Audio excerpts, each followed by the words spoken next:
Welcome to intellectuals Avenue. आज हम grammar के सिलसिले के 5th लेक्चर में हैव, हैज़ और हैड के यूज़ को डिस्कस करेंगे। सबसे पहले हम हैव को डिस्कस करते हैं।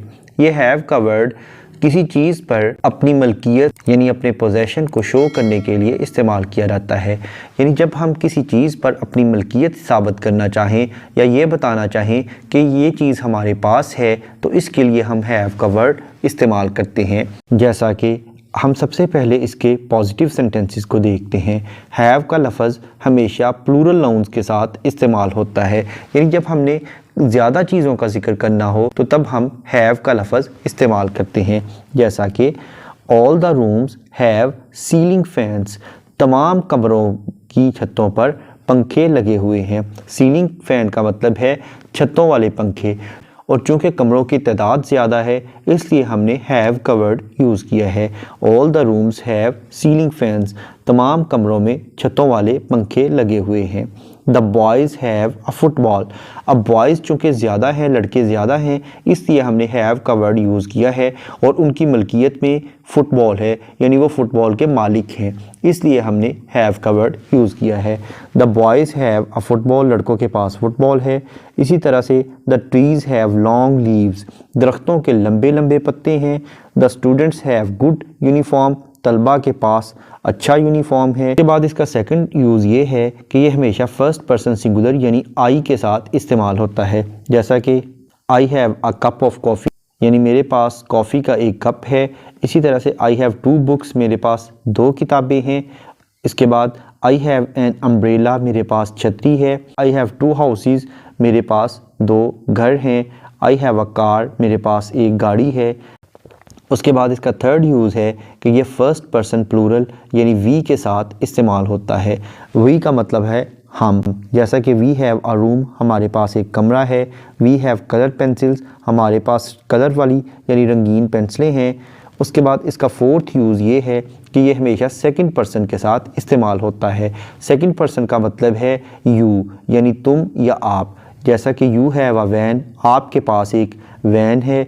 यू हैव 2 पेन्स, आपके पास 2 कलम हैं। उसके बाद इसका 5th यूज़ है कि ये थर्ड पर्सन प्लूरल के साथ इस्तेमाल होता है, और थर्ड पर्सन प्लूरल का मतलब है दे, यानी ये ज़्यादा लोगों के लिए इस्तेमाल होता है। जैसा कि दे हैव आ स्टेडियम, उनका अपना स्टेडियम है। दे हैव अ पार्क, उनका अपना पार्क है। और अगर हम इसकी कॉन्ट्रैक्शन की बात करें, कॉन्ट्रैक्शन का मतलब है किसी चीज़ को सुकेड़ कर मुख्तसर करके लिखना या बोलना। जैसा कि आई हैव में हैव का HA ख़त्म कर दिया जाता है और उसकी जगह अपोस्ट्रोफी यानी एक कॉमा यूज़ किया जाता है। जैसा कि आई अपोस्ट्रोफी VE, आइव, इसे आइव प्रोनाउंसिएट किया जाता है।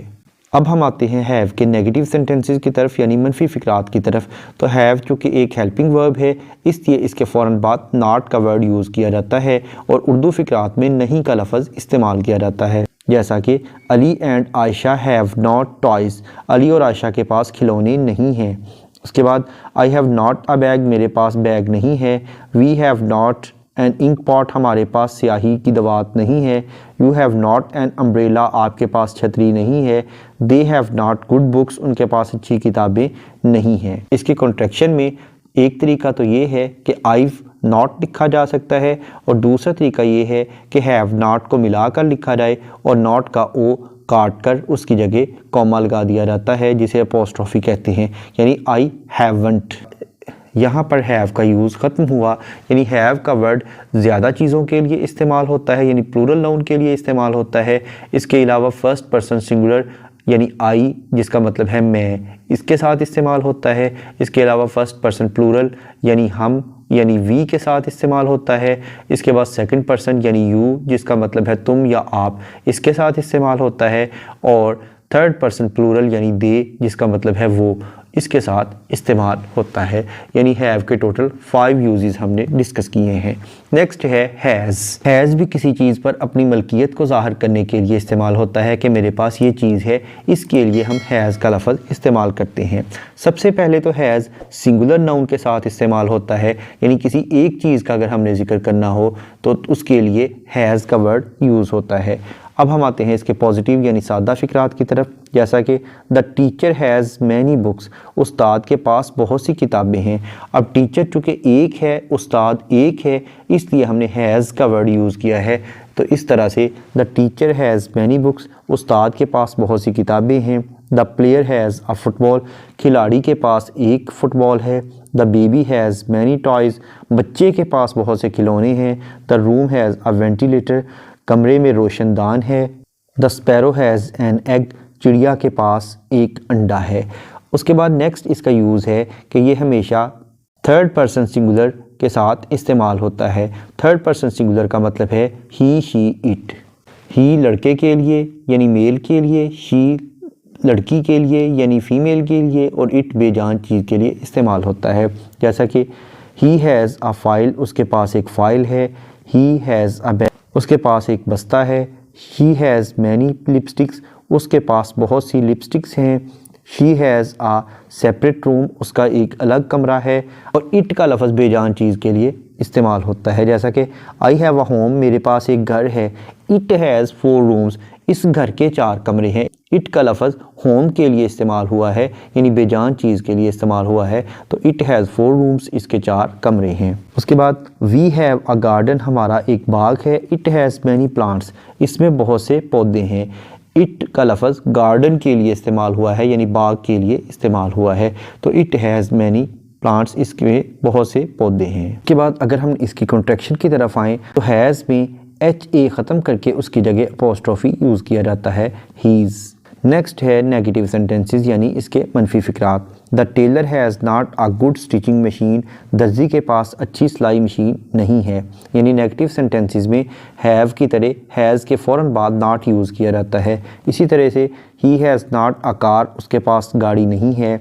She has not a bag, उसके पास बैग नहीं है। It has not good shape, इसकी अच्छी शक्ल नहीं है। और अगर हम इसकी कॉन्ट्रैक्शन की बात करें तो इसे ही इज़ नॉट भी लिखा जा सकता है और हैज़ेंट भी लिखा जा सकता है, यानी हैज़ और नॉट को मिलाकर नॉट में ओ को ख़त्म कर दिया जाता है और उसकी जगह अपॉस्ट्रोफी यूज़ किया जाता है, यानी ही हैज़ेंट या शी हैज़ेंट, इट हैज़ेंट, इस तरह से इसे इस्तेमाल किया जाता है। अब हम आते हैं हैड की जानिब। हैड को डिस्कस करने से पहले हम इस बात को कंफर्म कर लेते हैं कि हैव और हैज़ ये दोनों वर्ड्स प्रेजेंट टेंस के लिए यानी फ़ेल हाल के लिए इस्तेमाल होते हैं, यानी मौजूदा ज़माने के लिए इस्तेमाल होते हैं। जबकि हैड का वर्ड भी किसी चीज़ पर मलकियत को शो करने के लिए ही होता है, लेकिन ये पास्ट टेंस के लिए यानी गुज़रे हुए ज़माने के लिए यानी माजी के लिए इस्तेमाल होता है। यानी अगर मैं कहूँ कि मेरे पास एक कलम है तो ये प्रेजेंट टेंस है, और अगर मैं कहूँ कि मेरे पास एक कलम था या मेरे पास एक पेन था तो ये पास्ट टेंस है। तो इसके लिए हम हैड यूज़ करेंगे, जैसा कि I had many birds in my childhood, बचपन में मेरे पास बहुत से परिंदे थे। We had a lawn in our village, हमारे गांव में एक लॉन था। यानी ये गुज़रे हुए ज़माने की बातें हैं। वो चीज़ें जो माजी में गुज़रे हुए ज़माने में हमारे पास मौजूद थी उनका भी जिक्र करने के लिए हैड का वर्ड यूज़ किया जाता है। इसके अलावा यू हैड गुड क्लॉथ्स, आपके पास अच्छे कपड़े थे। ही हैड अ कार, उसके पास गाड़ी थी। She had many story books, उसके पास बहुत सी कहानियों की किताबें थी। दे हैड कार्टून मूवीज़, उनके पास कार्टूनों वाली फ़िल्में थीं। The park had many swings, park में बहुत से झूले थे। The streets had lamp posts, गलियों में लैम्प पोस्ट थे। लैम्प पोस्ट का मतलब है एक ऐसा खंबा जिसके ऊपर लाइट लगी हो। आई हैड की कॉन्ट्रैक्शन है आइड, यानी आई के बाद अपॉस्ट्रोफी यूज़ करते हैं और उसके बाद डी लिख देते हैं। अब हम आते हैं इसके नेगेटिव यानी मनफी फ़िक्रात की तरफ, जैसा कि I had not any car to travel, मेरे पास सफ़र करने के लिए कोई गाड़ी नहीं थी। We had not internet connection in the office, हमारे दफ्तर में इंटरनेट का कनेक्शन नहीं था। You had not new dress to attend the party, यानी पार्टी में शिरकत करने के लिए तुम्हारे पास कोई लिबास नहीं था। They had not playground to play games, game खेलने के लिए उनके पास खेलों का मैदान नहीं था। अगर हम इसकी कॉन्ट्रैक्शन की बात करें तो इसे आइड नॉट भी लिखा जा सकता है और आई हैडेंट भी लिखा जा सकता है, यानी हैड और नॉट को मिलाकर नॉट में ओ को ख़त्म करके उसकी जगह अपॉस्ट्रोफी यूज़ किया जा सकता है, यानी आई हैडेंट। यहाँ पर ये लेक्चर ख़त्म हुआ। आज हमने हैव, हैज़ और हैड का इस्तेमाल किया है। ये तीनों वर्ड्स अपनी किसी चीज़ पर मलकियत को शो करने के लिए इस्तेमाल होते हैं, यानी वो चीज़ें जो हमारे पास मौजूद हैं उनका जिक्र करने के लिए हैव, हैज़ और हैड का इस्तेमाल किया जाता है। हैव और हैज़ मौजूदा ज़माने यानी प्रेजेंट टेंस के लिए इस्तेमाल किए जाते हैं, जबकि हैड का वर्ड माजी यानी गुज़रे हुए ज़माने के लिए किया जाता है। और हैव का लफ्ज़ प्लूरल नाउन्स के लिए इस्तेमाल होता है, यानी ज़्यादा चीज़ों के लिए इस्तेमाल किया जाता है। इसके अलावा फर्स्ट पर्सन सिंगुलर यानी आई के साथ, फर्स्ट पर्सन प्लूरल यानी वी के साथ, सेकंड पर्सन यानी यू के साथ और थर्ड पर्सन प्लूरल यानी दे के साथ किया जाता है। जबकि हैज़ का इस्तेमाल एक चीज़ यानी सिंगुलर नाउन के लिए किया जाता है। इसके अलावा थर्ड पर्सन सिंगुलर यानी ही, शी, इट के साथ किया जाता है। और हैड का इस्तेमाल माजी यानी गुज़रे हुए ज़माने के लिए किया जाता है और तमाम पर्सन्स के साथ सिंगुलर और प्लूरल दोनों के साथ ही हैड ही यूज़ किया जाता है। यानी हैड में किसी किस्म की कोई तखसीस नहीं है कि तमाम सिंगुलर और प्लूरल सब के साथ हैड ही यूज़ किया जाता है, लेकिन शर्त यह है कि अगर गुज़रे हुए ज़माने की बात हो तो तब हम हैड यूज़ करेंगे। यहाँ पर यह लेक्चर ख़त्म हुआ। इन तमाम लेक्चर्स को डिटेल में समझने के लिए इसी चैनल यानी इंटेलेक्चुअल्स एवेन्यू पर ग्रामर की प्लेलिस्ट को विज़िट करें, जिसका लिंक डिस्क्रिप्शन बॉक्स में मौजूद है। Thank you for attending this lecture.